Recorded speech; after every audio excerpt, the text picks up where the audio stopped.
I've heard you've never owned a Blackberry. No. So how did you stumble upon this story? It was just being handed the book by Neve Fishman, the film producer, who said, "I'd like you and Matt Miller to just write an adaptation." Mm-hmm. And so that's a producer in Canada who owns Rhombus Media. And at first it was just a writing job that we thought, oh, this will be interesting. And then that slowly evolved into a massive project, tons of research. And we became so passionate about it that we decided to actually make the film ourselves. And it was mentioned that you use your broken director's tools to make this movie. Right. Can you explain a little bit more about that? What are those tools?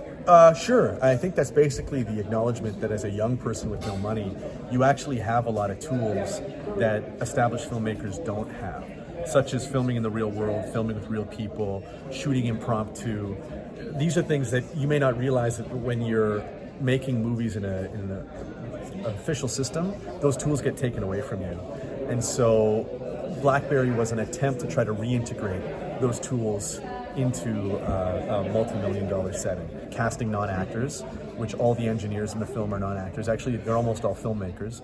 And then shooting in the real world as much as we could. Do you think cinema is actually still underrated? Cinema, great television, limited series, all of these, when they're at their best, are integrating sort of mythological archetypal ideas with also a vision of the future. So I think the concept of cinema being dead or of narrative storytelling dying is ridiculous, because that is what shows us the future. In the same way that movies like 2001: A Space Odyssey wind up creating the bedrock that the smartphones created for.